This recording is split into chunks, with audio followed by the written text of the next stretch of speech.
তারেক রহমানকে নিয়ে চাঞ্চল্যকর তথ্য ফাঁস করলেন সাবেক সেনাপ্রধান। বিপাকে বিএনপি, ক্ষমতার সমীকরণে এক ধাপ এগিয়ে গেল জামায়াত। এদিকে শেষ মুহূর্তে পরিস্থিতি পাল্টাচ্ছে। তারেক রহমানের সাথে সমঝোতার পথে আওয়ামী লীগ, বিএনপির সাথে মিলে কাজ করতে চায় হাসিনা। গোপন ষড়যন্ত্র ফাঁস।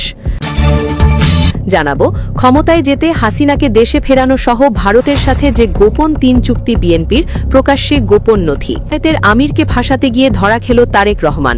ডিবির অভিযানে বঙ্গভবনের আরও ২ কর্মকর্তা আটক। জিজ্ঞাসাবাদে বেরিয়ে আসলো চাঞ্চল্যকর তথ্য। আসসালামু আলাইকুম দর্শক, এইমাত্র পাওয়া তাজা খবর। দর্শক, অবশেষে গ্রেফতার হতে যাচ্ছে তারেক রহমান। জামাতকে হারানোর জন্য হাসিনার সাথে যে চুক্তি করেছিল তা এই মুহূর্তে ফাঁস হয়েছে।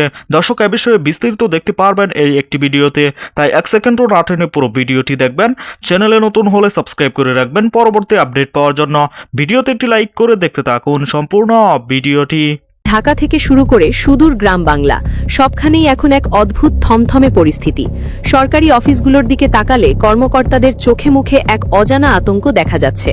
থানার বড় বড় পুলিশ অফিসাররা, যারা একসময় দাপটের সঙ্গে এলাকা শাসন করতেন, তারা এখন এতটাই সতর্ক যে নিজেদের ছায়াকেও যেন বিশ্বাস করতে পারছেন না। ওদিকে খবর পাওয়া যাচ্ছে সেনাবাহিনীতেও চলছে একের পর এক বিশেষ বৈঠক। কি হচ্ছে আসলে পর্দার আড়ালে? কেন হঠাৎ করে পুরো রাষ্ট্রযন্ত্রের এই অস্বাভাবিক আচরণ? খোঁজ নিয়ে জানা গেছে এক বিস্ফোরক তথ্য। ডক্টর মোহাম্মদ ইউনূসের অন্তর্বর্তীকালীন সরকার এমন কিছু সিদ্ধান্ত নিয়েছে যা বাংলাদেশের নির্বাচনের ইতিহাসে এর আগে কখনো কেউ কল্পনাও করতে পারেনি। সেনাবাহিনী থেকে শুরু করে পুলিশ বাহিনী, সবাইকে এমন এক কঠোর বার্তা দেওয়া হয়েছে যা শুনে তাবড় তাবড় রাজনৈতিক নেতাদেরও ঘাম ছুটে যাচ্ছে। নির্দেশনার ফলে মাঠ পর্যায়ে যা ঘটতে যাচ্ছে তা বাংলাদেশের রাজনীতির দাবার চাল চিরতরে উল্টে দিতে পারে। গত কয়েক সপ্তাহে ঘটে যাওয়া ঘটনাগুলোর আড়ালে আসলে কি বার্তা লুকিয়ে আছে? কেন বিএনপি চিন্তিত, আর জামায়াত কেন এত আত্মবিশ্বাসী? চলুন ঘটনার গভীরে প্রবেশ করা যাক। সেনাপ্রধান এক বিশেষ সংবাদ সম্মেলনে যে বক্তব্য দিয়েছেন তা আপাত দৃষ্টিতে সাধারণ মনে হলেও এর রাজনৈতিক গুরুত্ব অপরিসীম। তিনি বলেছেন, সেনাবাহিনী পেশাদারিত্বের সঙ্গে সর্বোচ্চ নিরপেক্ষতা বজায় রেখে দায়িত্ব পালন করবে, এবং তিনি কঠোর ভাষায় স্পষ্ট জানিয়ে দিয়েছেন যথাসময়েই নির্বাচন হবে। ধৈর্য এবং প্রজ্ঞা, এই দুটি শব্দ তিনি ব্যবহার করেছেন। কিন্তু কেন এই শব্দগুলো? এর পেছনের অর্থ বুঝতে হলে আমাদের ফিরে তাকাতে হবে ২০২৪ সালের জুলাই আগস্টের সেই উত্তাল দিনগুলোতে। ফ্লাইওভারে ঝুলন্ত পুলিশের লাশ, গণপিটুনি, পুড়ে যাওয়া থানা, এই দৃশ্যগুলো পুলিশ বা সেনাবাহিনী কেউই এখনো ভুলতে পারেনি। রাষ্ট্রযন্ত্রের যে অংশটি তখন জনগণের বিপক্ষে গিয়ে একটি বিশেষ দলের দালালি করেছিল, তাদের পরিণতি কি হয়েছিল তা এখনো প্রতিটি অফিসারের দুঃস্বপ্নে হানা দেয়। কিন্তু প্রশাসনের প্রতিটি স্তরে একটাই বার্তা পৌঁছেছে, পক্ষপাত করলেই বিপদ। আর এই বার্তাটি এতটাই জোরালো যে মাঠ পর্যায়ের অফিসাররা এখন ভয়ে কাঁপছেন। অতীতে দেখা গেছে অনেক পুলিশ অফিসার, বিশেষ করে ওসিরা, স্থানীয় রাজনৈতিক নেতাদের সঙ্গে হাত মিলিয়ে কাজ করতেন। নির্বাচনের সময় কেন্দ্র দখলের অলিখিত চুক্তি থাকত তাদের মধ্যে। কিন্তু এবার সেই সমীকরণ পুরোপুরি ভেঙে গেছে। যারা এতদিন স্থানীয় নেতাদের আশ্বাস দিয়ে রেখেছিলেন, ভাই কোনো চিন্তা করবেন না, আমরা আছি, তারাই এখন ফোন রিসিভ করতে ভয় পাচ্ছেন। উল্টো তারা নেতাদের বলছেন, ভাই উপরের নির্দেশ খুব কড়া, কিছুই করার নেই, আমাদের চাকরি আর জান দুটোই বাঁচাতে হবে। এর প্রমাণও হাতে নাতে মিলছে। আওয়ামী লীগের অনেক নেতাকর্মী এখন গ্রেপ্তার হচ্ছেন।